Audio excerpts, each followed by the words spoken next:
If you're staying in a hostel for the first time or wondering just how not to be the worst person in a hostel dorm, then this video is for you. Welcome back to my channel, Backpacking. I am Mackenzie Nelson, your host of today's video. I've stayed in hostels all over the world, and while most people are great, some aren't.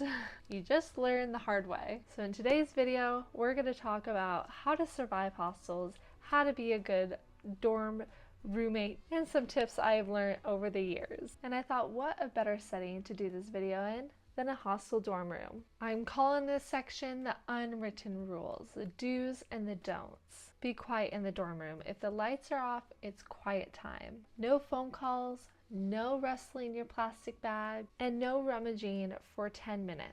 Use headphones always. Even if you're watching something quietly, it's still too loud. Don't turn on the overhead light at 2 a.m. This helps when the hostel provides a little personal light in your bed, but you could just use the flashlight on your phone. Don't steal someone else's bed. This happened to me quite a few times, but most recently in Athens. Even if it looks unclaimed, check with the reception, check with the roommates in the room, look for a water bottle, a t-shirt, a towel, a lock, something like that for a sign, because I'm sure there's something around. I'm sure they left something. When you walk into a hostel room, say hi to people. Unless they have their curtains closed and their earplugs in and they are clearly deep diving into their book, try to say hi to everybody. That is like your moment to be social. Just a quick hello, put down your things, ask where they're from. Hostels are supposed to be social, and most people in a hostel are wanting to chit chat and make friends. But not everyone wants to chit chat all the time. Maybe if they're in their private bed, they're wanting to take a nap. So feel out the room. A big one is clean up after yourself. In the kitchen, in the bathroom, in the dorm room especially. No one wants to be stepping on your beard hairs, and nobody wants to be slipping on your ramen juice. Yes, it has happened. Clip your toenails outside, shave your face in the bathroom, and just tidy up your space and keep it to your own little bed. Label your food if you're going to put it in the pantry or the fridge. There's a general rule that if it's not labeled, it's free game. Write your name and your checkout date. This always works.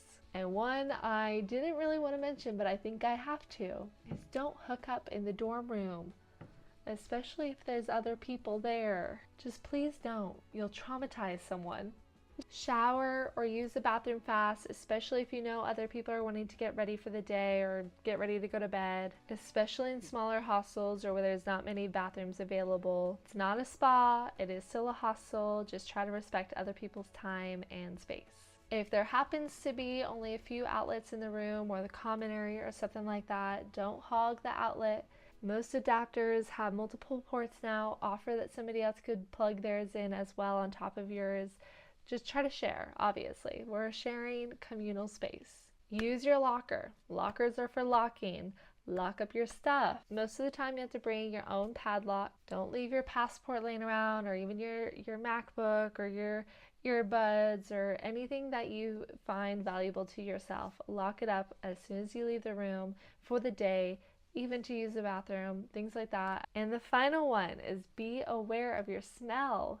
Personal hygiene is important. If you're hiking, biking, sweating, swimming, or just living, do your laundry regularly. Try to wash the things that you think might stink, and wash yourself, wash your body. You might be blind to the smell, but other people are not, and you have to share this space, and so don't be the smelly one in the room, okay? How can you be a good roommate? Respect people's sleep schedule. Keep your stuff contained, like I said. No floor explosions. Ask before borrowing. A smile or a hey goes a long way. Help someone out. If they walk in the room and they look confused or lost or something like that, help someone in a hostel and a dorm in general. The best hostel guests are the ones that stay aware. Aware of space, aware of sound, aware of other people. Group chats and hostel WhatsApps are becoming more popular nowadays, so join them. This is your way of socializing. Don't force plans, just let them happen. Invite other people. How about you try being the inviter? Invite other people to lunch or to dinner or to go see the castle or to go to the museum. If somebody says no, then it's fine, you could still go, but they probably want to go too, or they're probably looking for a friend or something to do as well. So it could go a long way, and it doesn't hurt anybody to try. You don't need to be extroverted to stay in hostels.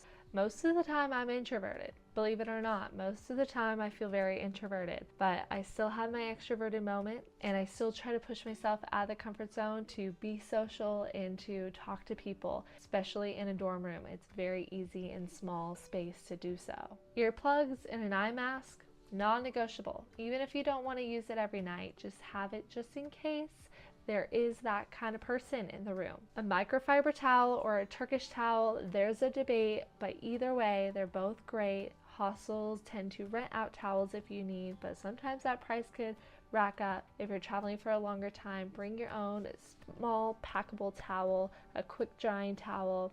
They're good. Again, bring a padlock for your locker. Packing cubes are really good because you can keep your things organized in your own little space, or if you want, you could take your packing cubes out of your bag and put them in your locker.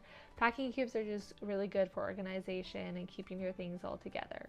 Hostel life really teaches you how to share your space, how to read people, and how to stay open to new ideas, new cultures, not just traveling. I'm talking hostels. It's messy, it's funny, it's awkward, it's amazing. You'll meet a lot of weirdos and a lot of legends, and sometimes you might be both of those.